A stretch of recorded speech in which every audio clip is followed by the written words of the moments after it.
Hai, okey. Salam sejahtera. Kita teruskan dengan 5 soalan yang berkaitan dengan pengkaratan sebagai tindak balas redox. Ini adalah soalan dia, soalan 1, soalan objektif.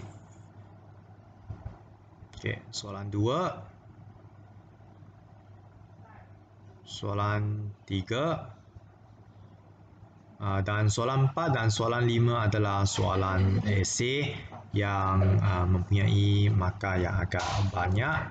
Yang ini huraikan eksperimen 9 markah. Eksperimen ini sangat penting. Eksperimen ini pernah keluar dalam 10 tahun ini, pernah keluar dua kali. Okay, yang soalan 5 pun sangat penting untuk menerangkan bagaimana pengkaratan boleh dicegah ataupun bagaimana pengkaratan dipercepatkan. Okey, pelajar cuba jawab. Okey, baik, kita tengok jawapannya. Soalan 1. Pelajar menunjukkan setitis air di atas sekeping logam besi. Jadi ini adalah air. Tengah-tengah sini adalah terminal negatif. Yang tepi sini nampak tak adalah terminal positif. Jadi tengah-tengah ini sebenarnya adalah anode, adalah terminal negatif, manakala tepi sini adalah terminal positif, dia adalah kathod. Okey, antara berikut yang manakah bersamaan setengah yang berlaku di terminal positif? Jadi jawapannya B. Okey, jadi kalau di anode iaitu tengah-tengah, kita panggil dia terminal negatif. Jadi bermula dari ferrum akan dioksidakan kepada ion ferrum 2 iaitu Fe menjadi Fe2+ plus 2E. Ini berlaku di anode ataupun ini proses penoksidaan dan dia adalah terminal negatif. Manakala kalau terminal positif, kita guna jawapan B yang ini yang berlaku di terminal positif. Iaitu 4 orang hantu, seorang buang gas, 2 air, 4 Y. Cuma dia terbalikkan saja, menghasilkan ion hidroksida. Okey, seterusnya soalan 2. Komponen utama padan sebuah kabel dibuat daripada besi. Jadi cara mengawal pengkaratan adalah pelindungan logam X. Yang manakah boleh digunakan sebagai logam X? Jadi yang mengawal pengkaratan mestilah logam yang lebih elektropositif daripada besi. Jadi antara A, B, C, D. Okay, kita jawapannya B. A tak boleh kerana natrium walaupun dia lebih tinggi tetapi dia adalah logam yang reaktif. Okey, ini ada satu kebat. Zinc sebenarnya dia akan bertindak balas dengan oksigen dan menghasilkan satu lapisan oksida yang juga akan melindungi besi daripada pekarat. Okey, kita teruskan dengan soalan 3. Eksperimen ini untuk mengkaji pengkaratan paku besi, kita telah menggunakan larutan kalium heksacyanurferat 3. Kita masukkan dia ke dalam agar-agar. Okey, jadi apa tujuan kita gunakan larutan ini? Dia adalah untuk menguji kehadiran ion ferrum 3. Jadi cikgu pernah bagi tahu kalau dia warna biru, maka dia adalah maksudnya besi telah berkarat dan menghasilkan ion Fe2+. Okey, kita teruskan dengan soalan 4. Ini jawapan dia. Okey, soalan 4 dia berkaitan dengan eksperimen sangat penting. Okey, ini soalan 4. Logam P lebih elektropositif daripada ferrum. Maka belajar kena tahu kalau P lebih elektropositif daripada ferrum, maka P dapat melindungi ferrum daripada pekarat. Dan huraikan satu eksperimen.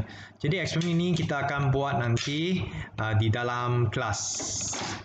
Eksperimen yang sangat cantik, sangat seronok. Okay, ini prosedur dia. Satu, paku besi dibesir dengan kertas pasir, kemudian dililit dengan logam P dan satu lagi dengan logam Q. Kemudian semua paku besi itu dimasukkan ke dalam tabung uji dan larutan agar-agar akan dituang ke dalam tabung uji sehingga separuh penuh. Dan kalau boleh kita tambahkan beberapa titis larutan kalium heksacyanurferat 3. Tadi kita ada soalan 3 pun guna larutan ini dimasukkan ke dalam tabung uji dan tabung uji ini dibiarkan untuk 3 hari. Ini penting kena tulis 3 hari. Kemudian kena ada jadual 1 markah. Okey, jadual dia macam mana? Jadi paku besi kalau dengan P, tadi kita tahu P adalah lebih atas ataupun lebih elektropositif daripada besi, maka besi tidak akan berkarat. Jadi biru tiada. Kalau Q dia lebih rendah daripada besi, dia akan berkarat, maka warna biru kita akan lihat ataupun keamatan warna biru sangat tinggi. Okey, kesimpulannya jangan lupa tulis kesimpulan, iaitu pengkaratan besi dipercepatkan apabila besi bersentuhan dengan logam Q. Logam Q yang di bawah daripada besi, manakala pengkaratan besi dicegah apabila besi bersentuhan dengan logam P. Ingat, logam P dia lebih atas daripada besi, jadi dia macam abang dia lah, boleh melindungi dia daripada berkarat. Okey, baik. Seterusnya soalan 5. Ini sangat penting untuk menerangkan teori pengkaratan. Raja menunjukkan pemerhatian bagi dua set eksperimen apabila besi bersentuhan dengan dua logam yang berbeza, iaitu logam X dan logam Y. Okey, kita tengok gambar. Okey. Mula-mula ini soalan SPM. Mula-mula logam X. Okey. Logam Y. Selepas 2 minggu, tengok logam X, tak ada perubahan. Okey, logam Y, nampak apa? Dia sudah berkarat. Okey, jadi ada cadangkan logam X dan logam Y, kemudian terangkan perbezaan pemerhatian dalam set 1 dan set 2. Jadi belajar kena tahu, tengok X, besi tidak berkarat. Maka X lebih elektropositif ataupun kurang elektropositif daripada besi? Jawapannya X lebih atas daripada besi ataupun dia lebih elektropositif daripada besi. Jadi X adalah abang dia lebih atas. Itu sebabnya besi dilindungi. Manakala Y dia lebih bawah lah, itu menyebabkan besi dia berkarat. Okey, kita tengok jawapannya, sangat senang juga. Cuma penting belajar kena pastikan yang mana lebih atas, yang mana lebih bawah daripada besi dalam siri elektrokimia. Jadi di sini X lebih atas, Y lebih bawah. Kerana X melindungi besi daripada berkarat. Okey, maka pertama paling senang, kita tulis apa yang kita lihat dulu. Iaitu, kita tulis dulu, set 1 besi tidak berkarat. Manakala set 2 besi berkarat. Sudah dapat markah. Kita tulis dulu apa yang kita perhatikan, sudah dapat markah. Sekarang SPM sangat senang. Kemudian kita cadangkan apakah logam yang boleh melindungi besi supaya dia tidak berkarat. Cadangan jawapan di sini adalah zinc, ataupun kita boleh guna magnesium, ataupun kita boleh guna aluminium. Kemudian terangkan kerana X adalah lebih elektropositif daripada besi, maka X, logam X yang dioksidakan.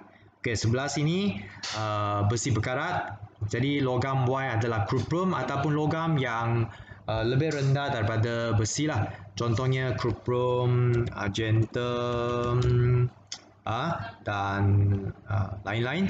Okey, terangkan kerana logam Y adalah kurang elektropositif daripada besi, maka besi berkarat, jadi besi telah dioksidakan. Okey, itu saja, ada 5 soalan yang sangat penting berkaitan dengan pengkaratan sebagai tindak balas redox. Okey, baik. Itu saja. Sekian, terima kasih.